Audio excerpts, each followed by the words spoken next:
Amina Smith back here with you on BTN Live. We welcome in Hall of Fame coach Gary Williams. Let's first start with your stomping grounds in College Park. Let's give us some insight on coaches around the Big Ten. What have you seen from Mark Turgeon this season now that he has to coach an entirely new squad?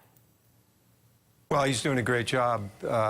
He incorporated Cowan into the backcourt. A lot of people felt with Cowan coming in and Melo Trimble already there that he couldn't play two little guys at the same time, but those two guys really played well off of each other.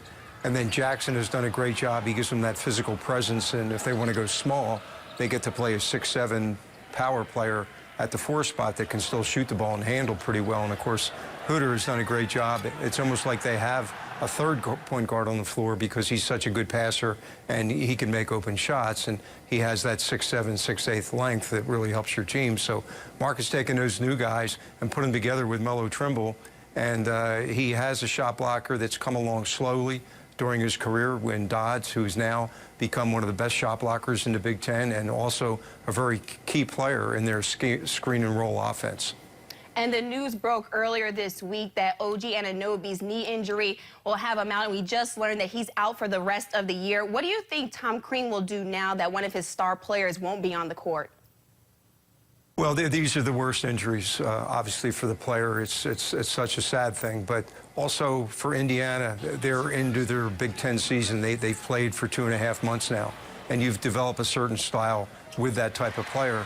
And it's very difficult to make radical changes this time of year, but that's what you have to do. And, you know, Tom's been around. He's been to a Final Four as a coach, and, you know, he knows what it takes to get to, and sometimes you just have to overcome some things. So it'll be interesting to see how Indiana plays, but if they're a good, tough team, what they'll do is they'll kind of rally around the fact that, you know, one of their best players is out, and that they'll really play hard and really play well.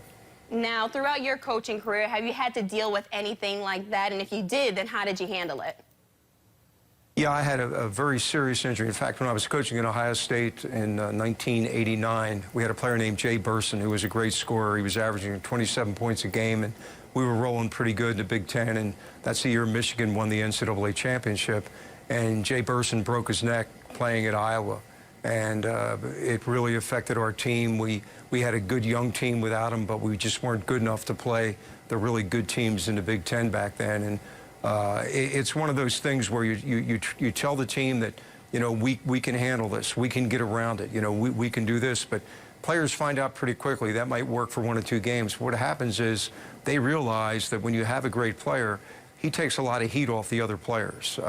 All of a sudden, you're guarded more tightly. You don't have the same open shots, and you know Indiana's got to get through that. And you know they are some of the difficulties you face when you lose a really good player.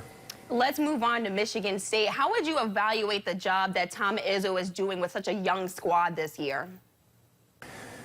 Well, this is, you know, when you talk about Tom Izzo, people say 2 things. Number 1, they play a very tough early season schedule, and 2, his teams get better as the season goes on. And, you know, there's no reason to think that's not going to happen. What happened this year, they had some injuries early, playing a very tough schedule. They lost most of those games, and now they're in a situation where they need to win games. And they're healthy, and hopefully, you know, with everybody returning, especially a player like Miles Bridges, that gives you a chance in the Big Ten. They haven't put themselves out of anything in the Big Ten yet, and so it really will be interesting. But, you know, if it's true to form, then I wouldn't want to be playing Michigan State in the next couple weeks. And this is Greg Gard's first full year coaching the Badgers. Have you seen anything different in his coaching style or the team this year versus last year? Well, it's interesting. He's following a legend at Wisconsin and Bo Ryan, and, you know, taking over during the season last year when he did, I didn't expect to see a lot of changes. And what he did a great job last year was keeping the team good and having them play well. This year, the things I've noticed as you get your, you know, the feel that it's your team as a coach, they've opened up their offense a little bit. There's more up and down play, you know, from Wisconsin instead of basically just being a half-court team. But at the same time, he hasn't given away their defensive principles, which Wisconsin has always been a good defensive team, and they're really a tough physical team. And I think those 2 things really carry you, especially when you get into conference play, when everybody knows basically what everybody else is doing.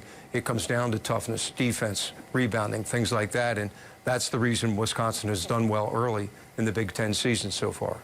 And Northwestern, they're surprising many this season. There's been talk about them going to the tournament, but Chris Collins is really trying to block out all that extra talk and pressure to his players. How important do you think it is for him to do that and keep his players focused on the task at hand each week?